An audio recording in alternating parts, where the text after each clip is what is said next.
Welcome to day 5 of my Halloween card series, and today I'm working with distress inks using the wrinkle-free distress technique, which involves adding some ink to a non-stick craft sheet, spritzing it with some water and then dropping the card on top and smooshing the ink onto it. And I go back several times to pick up the droplets of ink to add to that distress technique. The colours that I used here were Peacock Feathers and Dusty Concord. Now I'm going to add some stamping to the background. I'm using the Trick or Treat stamp set by Stampers Anonymous with blue violet archival ink, and the design I've selected is the spider web.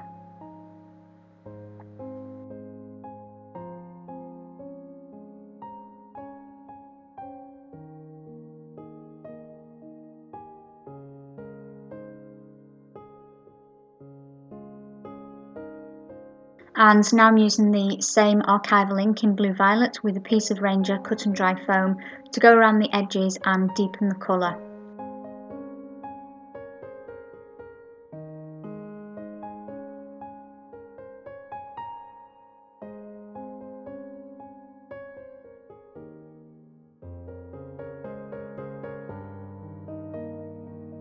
Once I've finished with the background for the card, I'm going to work on the main image, and for this I'm using some hot press watercolour paper, and I'm also using a spider image by Stampotique with VersaFine ink in Onyx Black.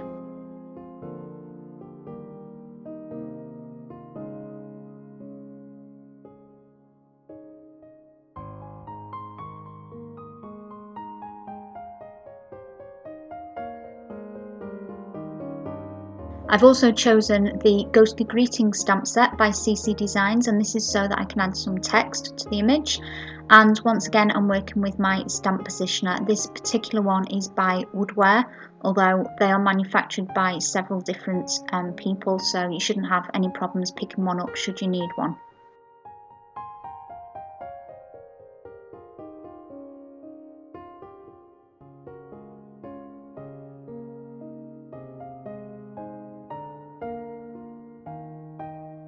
And I'm just showing here that I used some blue painter's tape to hold the watercolour paper down whilst I was stamping that. It's a useful tip if you find small pieces of cardstock are moving around too much. Now I'm taking 2 distress markers to colour the spider image, and I've chosen colours that are the same as the background, so that was the Dusty Concord and the Peacock Feathers.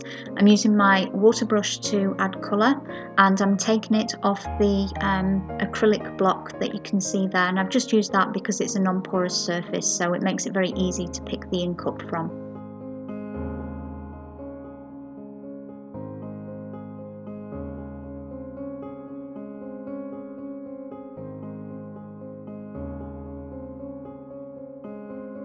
And once those inks have dried, I'm using the blue violet archival ink again with a piece of cut and dry foam to edge the watercolour card all the way around.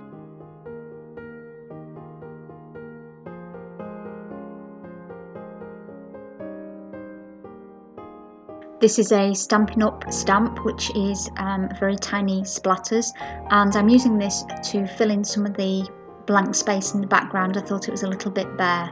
And now I'm taking the same distress markers and just adding some shadow underneath the spider.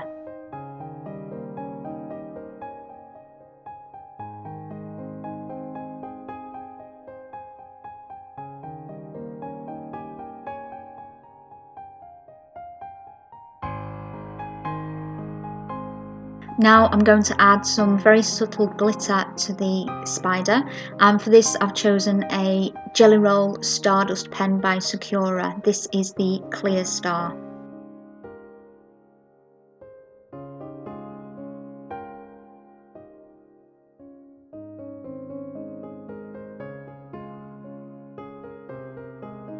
Now I'm switching to some coloured versions of the Stardust pen. The first is the Violet Sparkle, and then I've chosen an aqua colour, which is the Sky Star.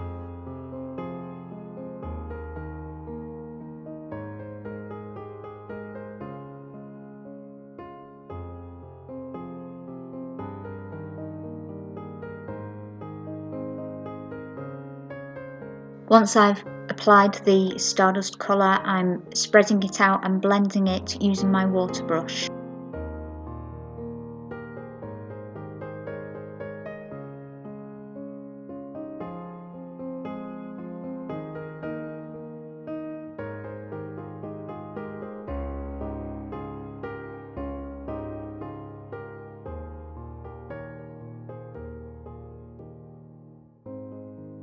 Next, I'm going to layer both the watercolour image and the background image that we prepared at the start onto pieces of purple basil cardstock.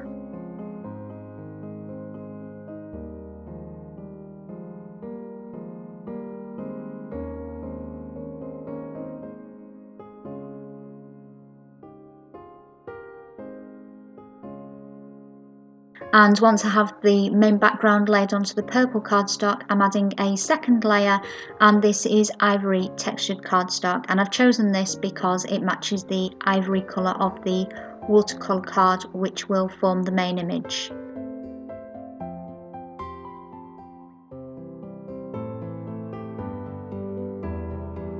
To attach the spider design onto the web background, I've chosen a foam tape, and this is to give the image some dimension and to lift it from the background slightly.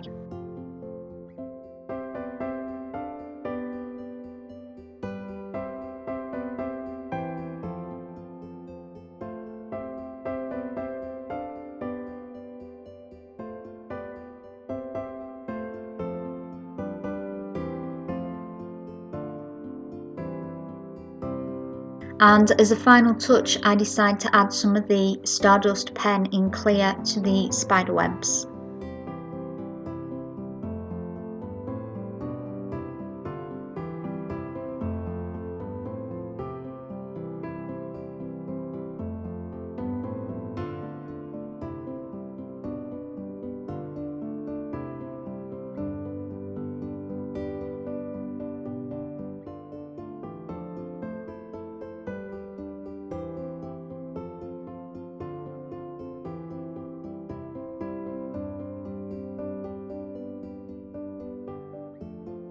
For my card base, I've chosen 325 GSM smooth white cardstock, and this is cut in a 5-inch square.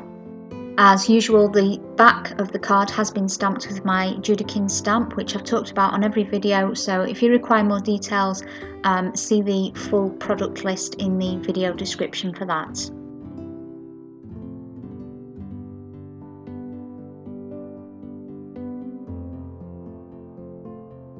For the insert of the card, I've chosen a die cut by Whimsy Stamps. This is the double scallop square doily die, and I'm going to add some colour to this using the Distress Ink in Dusty Concord, and I'm going to apply it with a piece of Ranger cut and dry foam.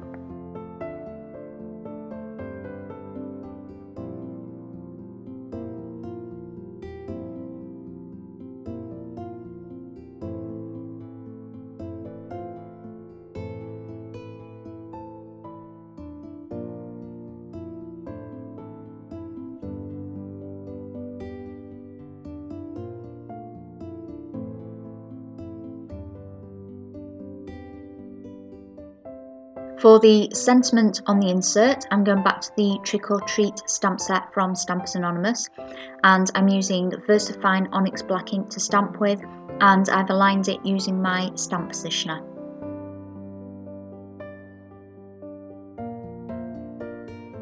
To make the insert match the outside of the card, I've chosen to add some of the spider webs, and I'm stamping in the archival blue violet ink. And this is the same colour ink and the same image that was used on the background of the card on the outside, and I'm also adding some of the splatters from the Stamping Up stamp. And now all that's left to do is attach my insert to the main body of the card using some double-sided tape. That's today's card finished. I hope you enjoyed watching, and I hope you will join me again tomorrow for day 6 of this 7-day Halloween card series. If you refer to the video description, you'll find a link to the full product list as well as my social media links.